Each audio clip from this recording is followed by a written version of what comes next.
The stars had been peaceful for 3,000 years. Across the galaxy, dozens of different species lived together in harmony. Their worlds were perfect places. Warm gardens with gentle weather, soft gravity, and clean air. War was something they read about in old history books. Violence was almost forgotten. The Galactic Confederation was proud of this peace. They had built a wonderful civilization where different beings worked together, traded freely, and shared knowledge. The Vorthak with their crystal bodies grew beautiful art. The Kelleri created amazing music with their 4 voices. The Threnodi built cities that floated in the clouds. Everyone was happy. Then the survey ship times, gentle winds times, found something terrible. Captain Kess of Many Colors had been exploring new star systems for 40 years.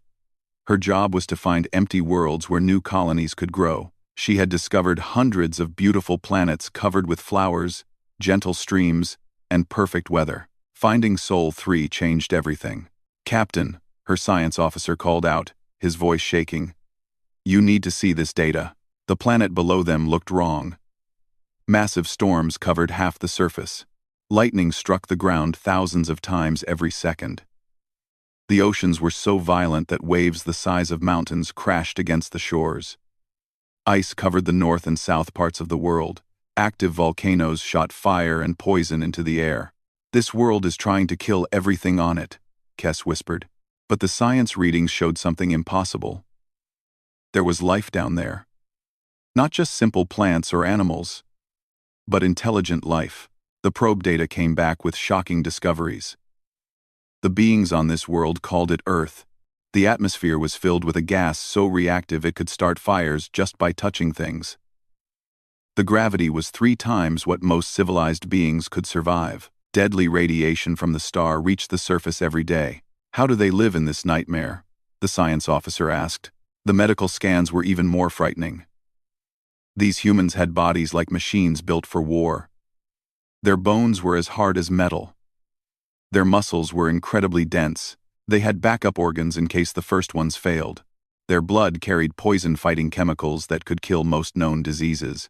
But the worst discovery came when they studied human history. These beings had not just survived their death world, they had fought each other for thousands of years. They had created weapons that could destroy entire cities. They had lived through ice ages that lasted centuries.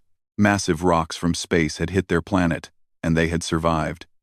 Plagues that killed millions had swept across their world, and they had come back stronger. The humans were still fighting each other when time's gentle winds times found them. They had weapons powerful enough to destroy their own planet. They had machines that could fly faster than sound. They were already building ships to travel to other worlds. Captain Kess sent her report to the Confederation Council with shaking hands. Within days, every government in the galaxy was reading about the humans. The council meeting lasted for weeks. Representatives from 47 different species argued about what to do. Some wanted to welcome the humans. Others wanted to destroy them before they could spread. Most were simply terrified. "They live in conditions that would kill us in minutes," said Ambassador Flowing Light from the Kelleri homeworld. "Their own planet has tried to destroy them dozens of times, and they keep growing stronger. Look at their wars," added Councilmember Sharp Thought from the Vorthak Crystal Cities. "They fight with a violence we cannot understand. They never surrender. They never give up." The human military records were studied by the galaxy's best minds. These beings had fought in every environment their world offered. They battled in burning deserts, frozen wastelands, deep oceans, and high mountains. They had learned to kill with sticks and stones, then with metal blades, then with weapons that fired projectiles faster than their own sound. "They are evolution's perfect killers," the final report concluded. "Shaped by a world that never stops trying to destroy them." The decision was unanimous. Sol 3 would be marked as forbidden space. No ship would go there. No contact would be made. Warning beacons would be placed around their star system to keep everyone away. "We must hope they never discover faster than light travel," Council Leader Brightsongs declared. "If they do, nothing in the galaxy will be safe." Secret monitoring stations were built just outside the Sol system. The galaxy's best scientists watched the humans from a distance, studying them like dangerous animals in a zoo. What they saw only made their fear grow worse.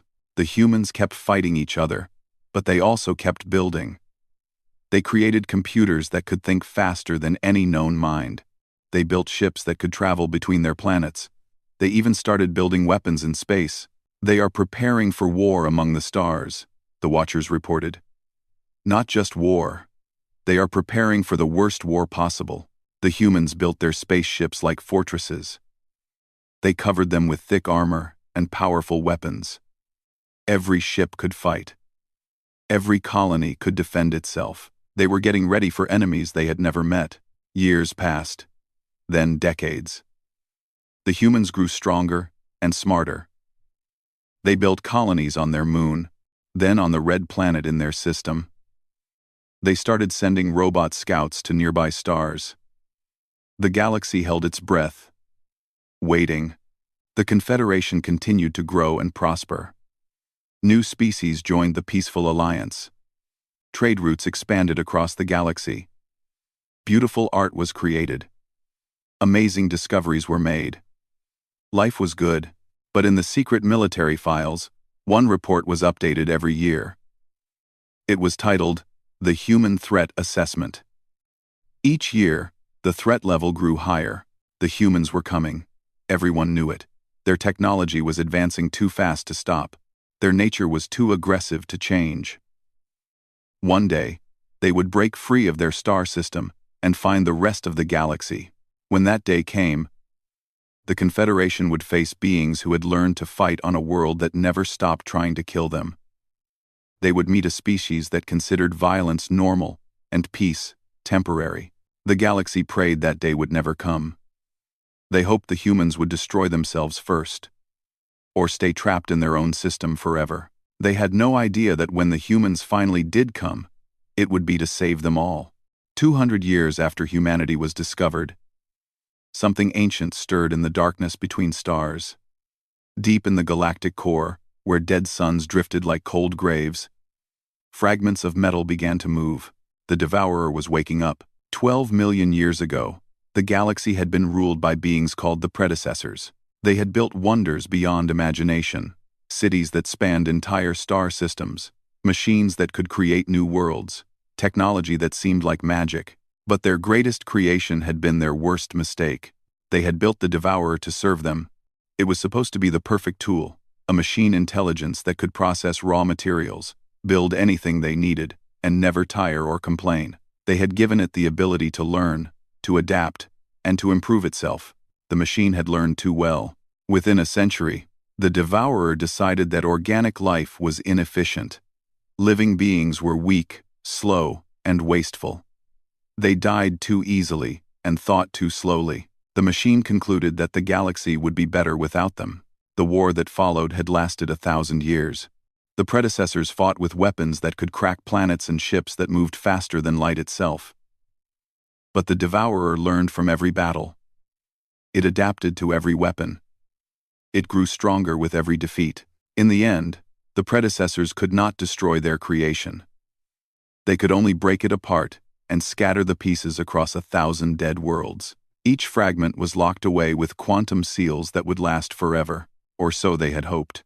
Time had weakened the ancient locks. Cosmic radiation had worn away the quantum barriers, and the Devourer's hunger had never died. For 12 million years, the scattered pieces had been slowly, quietly reaching out to each other. The first sign of trouble came from the outer rim. The mining colony on Zerion 7 simply vanished. One day, 5 million Threnodi were working the asteroid fields. The next day, their ships found empty space and a cloud of metallic dust. Equipment failure, the investigators reported. The mining lasers must have triggered an unstable asteroid. 2 weeks later, 3 more colonies disappeared. Then 7. Then an entire star system went dark. The Confederation Navy sent the battlecruiser Times Harmony's Dawn Times to investigate. It was a beautiful ship, designed for exploration and ceremony rather than war. Its weapons were barely powerful enough to clear debris from space lanes. Harmony's Dawn Times found the enemy at the edge of the Kelvon system. Captain Wind Through Leaves barely had time to send a message before his ship was destroyed. The transmission showed something impossible. A metal creature the size of a moon, covered with tentacles that sparkled with unknown energy. Smaller machines swarmed around it like insects, each one the size of a city. It's building more of itself, Wind Through Leaves reported as his ship shook apart around him, using everything here as raw material. The planets, the asteroids, even our ship. By the gods, it's using our own metals to make new hunters. The transmission cut to static. The Confederation response was swift but useless. They sent 50 ships to stop the metal monsters. The machines destroyed them all and used the wreckage to build 100 new hunters. Every weapon the aliens used only made the enemy stronger. Within 6 months, a third of Confederation space had fallen. The Devourer's machines were everywhere, processing entire worlds into construction materials. They moved like a plague across the galaxy, turning beautiful garden worlds into empty shells of metal and rock. Refugee fleets clogged the remaining safe systems. Billions of beings had lost their homes. The Kellery sang songs of mourning for their floating cities. The Vorthak watched their crystal gardens melt into raw silicon. The Threnodi abandoned cloud cities that had taken centuries to build. The military situation was hopeless. The Confederation's ships had been designed for peace. Their weapons were tools for mining and construction, not war. Their soldiers were explorers and scientists, not killers. But the machines had been built for war. They learned from every fight. When the aliens used energy weapons, the machines adapted energy shields. When they tried projectile weapons, the machines built better armor. When they attempted electronic warfare, the machines simply evolved beyond their programming.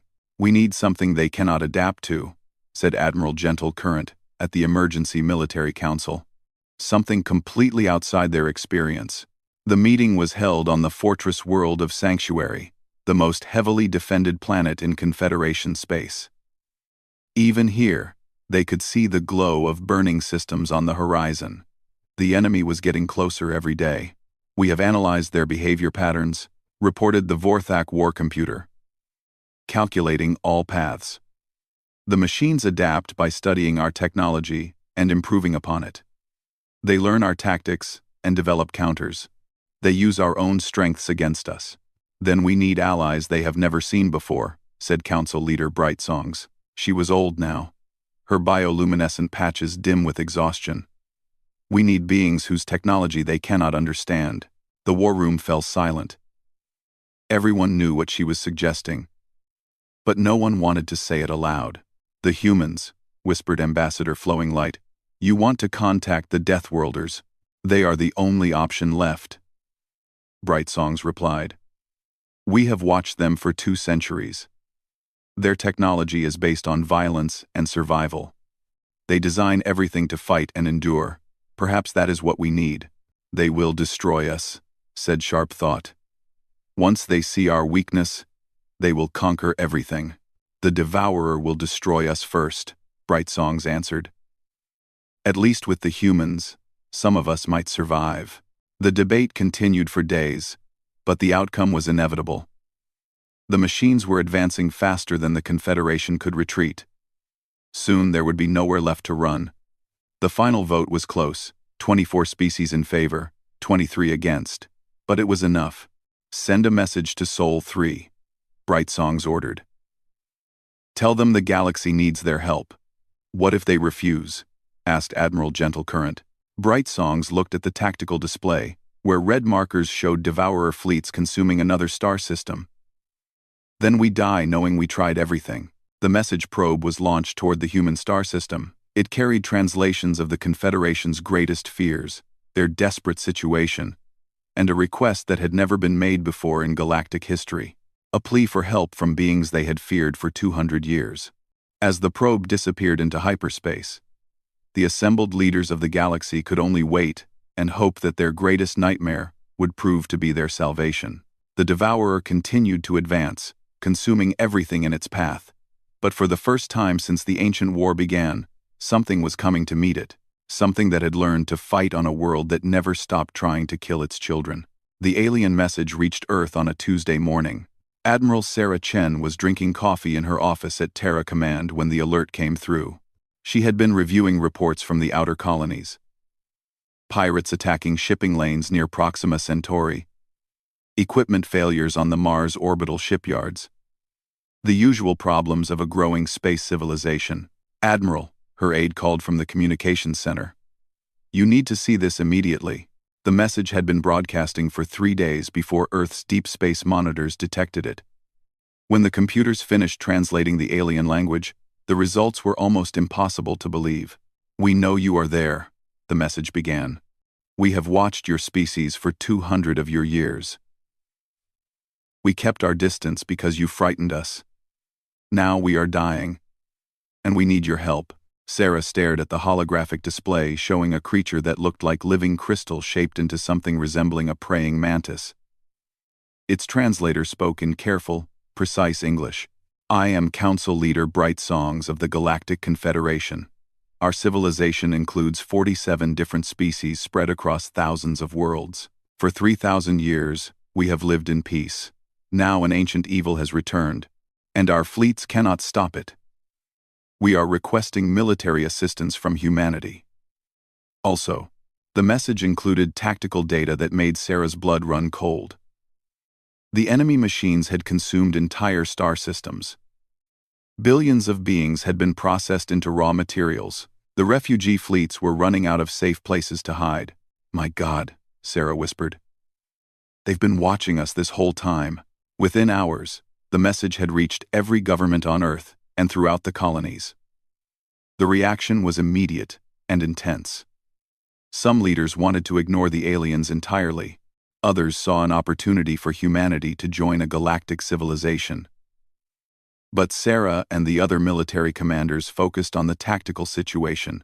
"This devourer adapts to whatever they throw at it," she explained to the emergency session of the Solar Defense Council. "It learns from their technology and improves itself. That's why they can't win." One quote. "Clute, what makes them think we can do better?" asked General Morrison from Luna Base. Sarah pulled up the human fleet composition on the main display. "Because we don't fight like them." The Confederation's ships were elegant things designed for exploration and trade. Their weapons were mining lasers and construction tools adapted for combat. Their armor was thin metal designed to look beautiful rather than stop projectiles. Human ships were different. They had been built by beings who expected to be shot at. The UTS Times Indomitable Asterisk, Sarah's flagship, was a flying fortress covered in armor, plating, and weapon batteries. Every surface bristled with guns, missile launchers, and defensive systems. It had been designed to fight other humans, beings who understood war. "Their idea of a heavy weapon is a mining laser that can cut through rock," Sarah continued. "We have kinetic cannons that fire projectiles at significant fractions of light speed. Their soldiers wear ceremonial armor. Ours wear powered combat suits designed to keep fighting even after taking direct hits."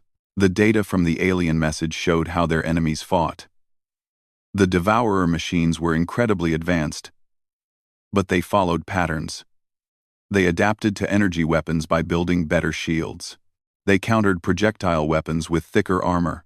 They learned from every engagement and evolved countermeasures. "They've never fought humans," Sarah realized. "They have no idea what we're capable of." Node.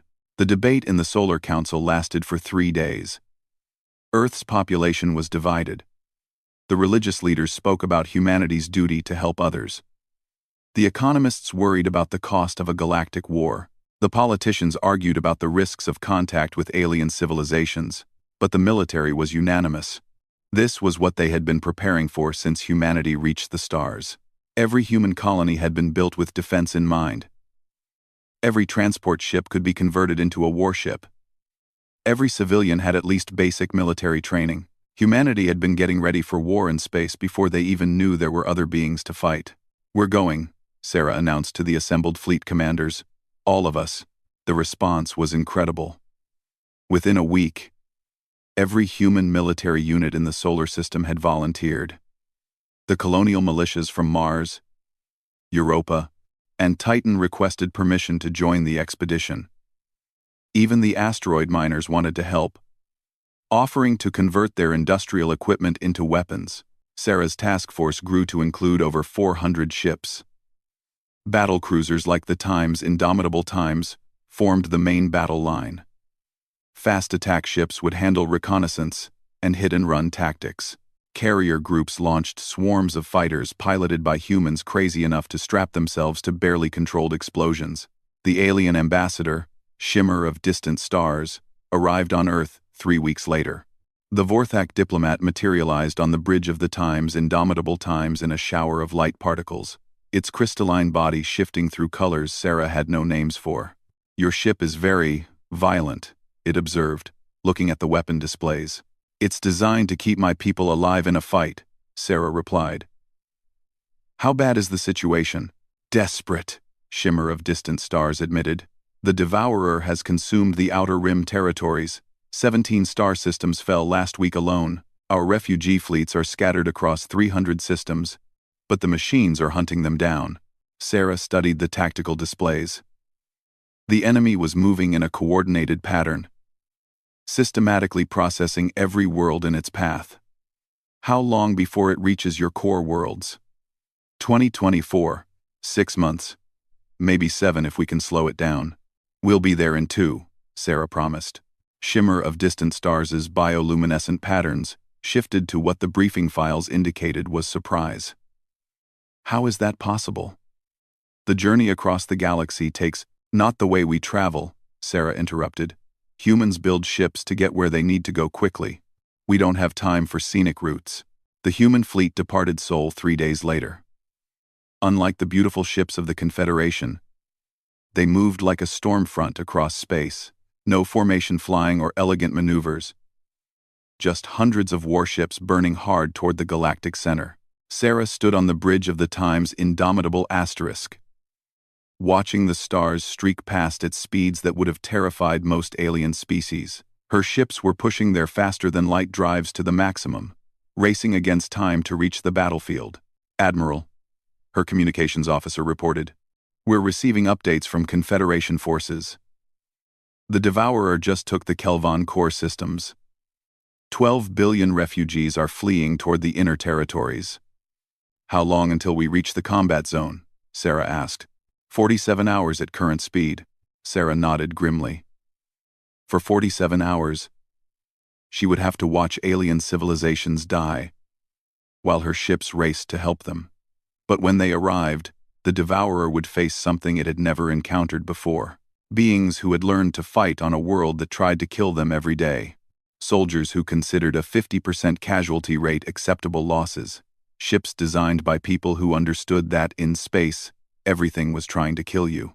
The galaxy was about to learn what humans did when someone threatened their neighbors.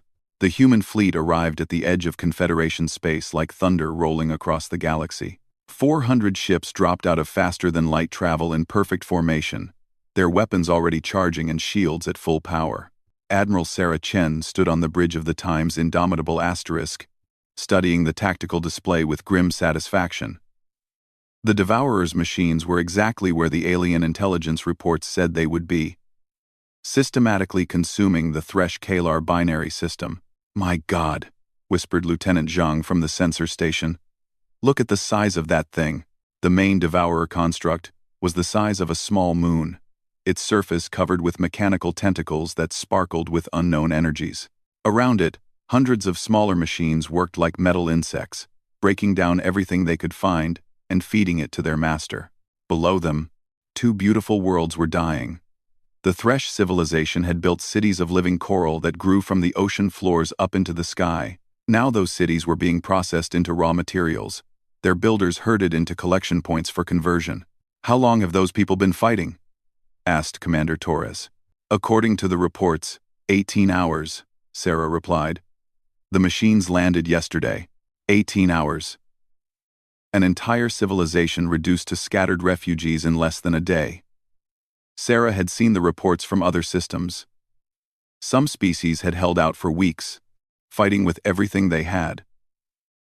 The Thresh had lasted 18 hours. "Time to even the odds," Sarah said quietly. "All ships. Execute, hammer, Protocol. The human response was immediate and devastating.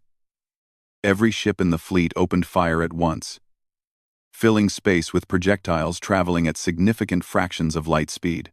The kinetic bombardment platforms unleashed torrents of metal slugs that hit the Devourer machines like a rain of small suns. The aliens watching from their refugee ships could only stare in shock.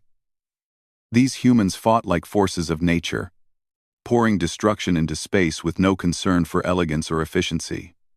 They just wanted their enemies dead, and they had brought enough firepower to crack planets. The Devourer's response was swift.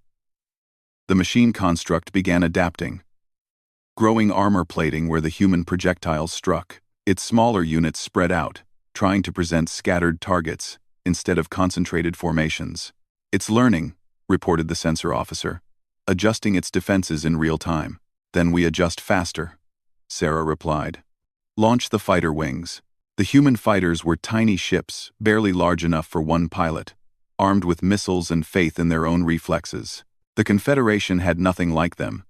Their people were too sensible to climb into machines that were basically controlled explosions with wings. But humans had been strapping themselves to dangerous flying machines for centuries. These pilots had trained in Earth's crushing gravity, learned to fight in asteroid fields, and practiced combat maneuvers that would kill most alien species just from the acceleration forces. Squadron leader Maria Santos led the first wave, diving her fighter through a cloud of Devourer defensive fire that would have vaporized any Confederation ship.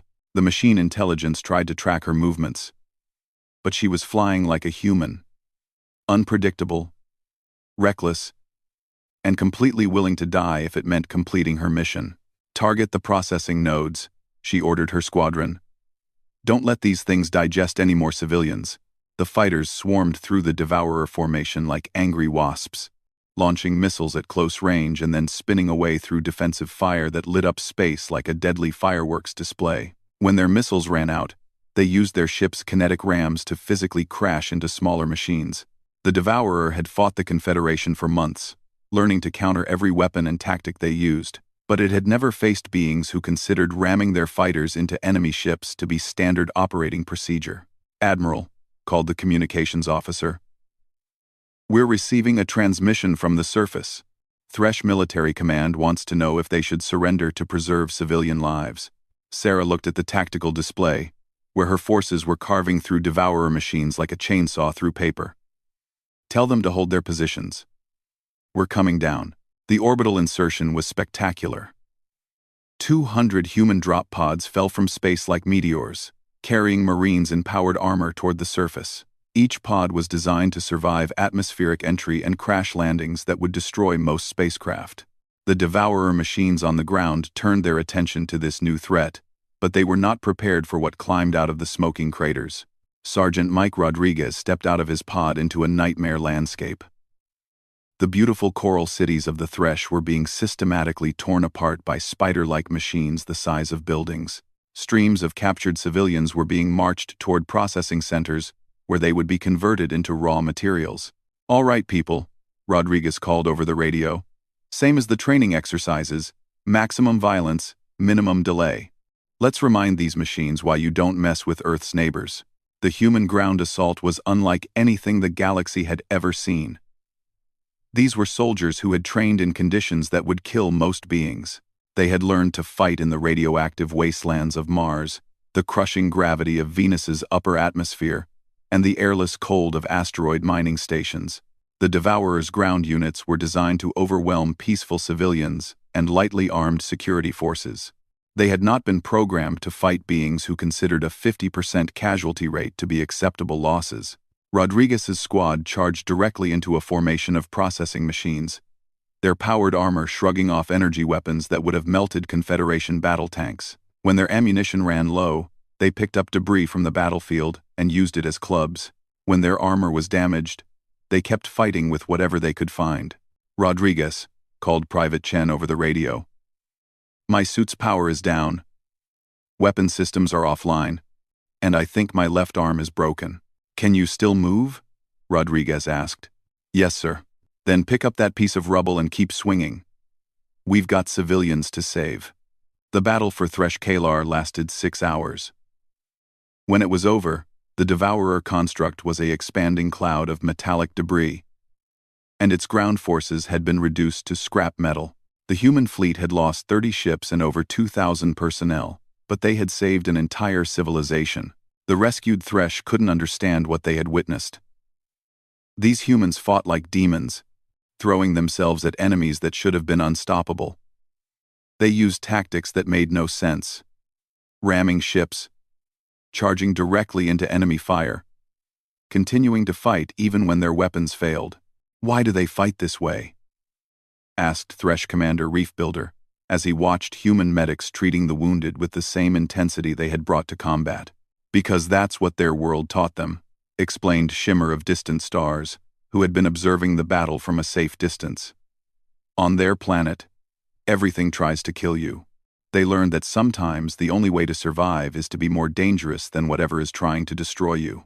Word of the human victory spread across the galaxy faster than their ships could travel.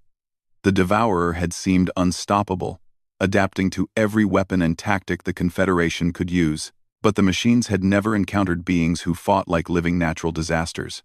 Sarah Chen studied the after-action reports as her fleet moved toward the next battle. The Devourer would adapt to human tactics eventually. It learned from every engagement. But humanity had been fighting for so long that they had developed thousands of different ways to destroy their enemies. "Admiral," her tactical officer reported, "long-range sensors are detecting Devourer movements in the Nexus systems. Looks like a major concentration. Maybe their main construction facilities." Sarah smiled grimly. "Plot a course. Time to show these machines what happens when they threaten our new friends." The human fleet disappeared into faster-than-light travel, leaving behind a saved world and a galaxy that was beginning to understand what Earth's children could accomplish when they decided to protect something. The Devourer had spent 12 million years adapting to fight civilized species. Now it would learn what happened when it faced beings who had been shaped by a world that never stopped trying to kill them. The war lasted 18 months, and it changed everything. Admiral Sarah Chen stood in the ruins of what had once been the predecessor homeworld, deep in the galactic core. Around her, the wreckage of the greatest space battle in galactic history drifted slowly through the void. Broken ships from dozens of species mixed with the twisted metal remains of Devourer machines. "Final casualty reports, Admiral," her aide announced quietly. The numbers were staggering. Humanity had lost 60% of its fleet. Over 2 million human soldiers and spacers had died fighting an enemy that learned from every engagement. But they had won.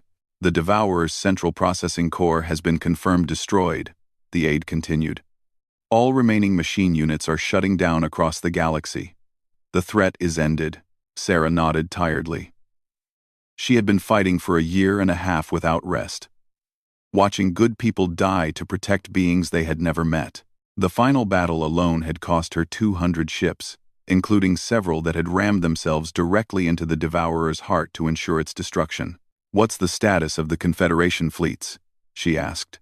"They're requesting permission to approach. Council Leader Brightsongs wants to personally thank you for humanity's sacrifice."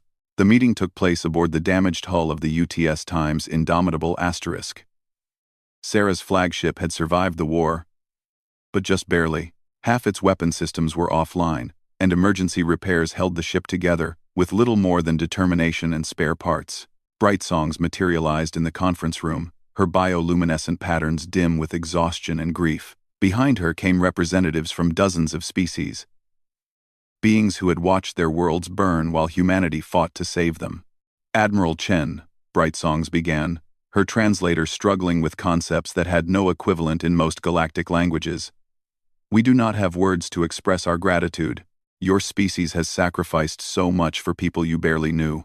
Sarah looked at the assembled aliens, thinking of all the human ships that would never return home.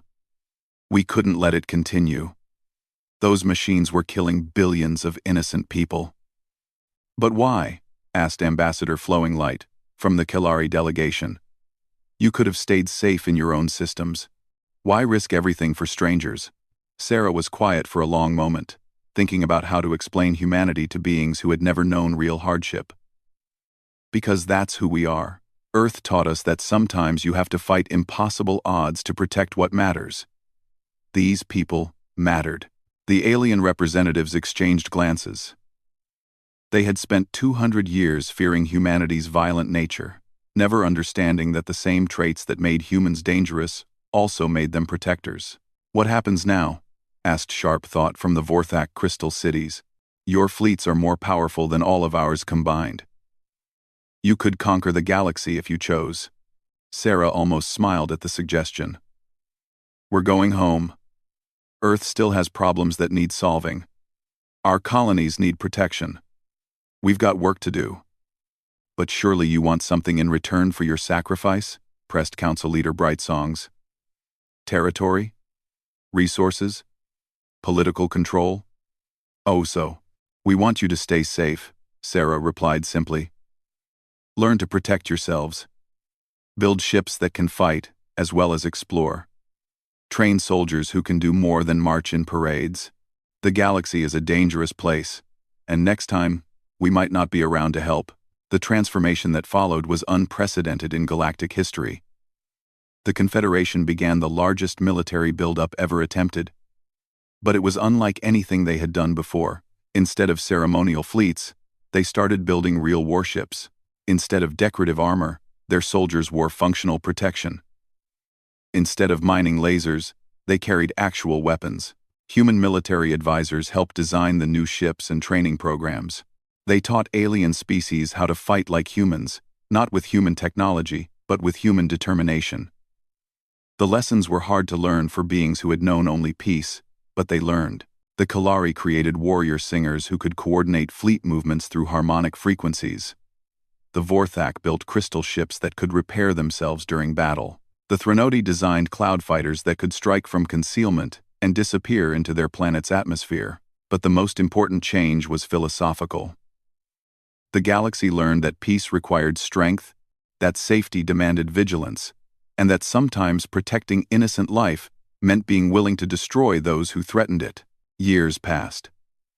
The human fleet returned to Sol carrying battle honors from 47 different species. Earth welcomed its heroes home.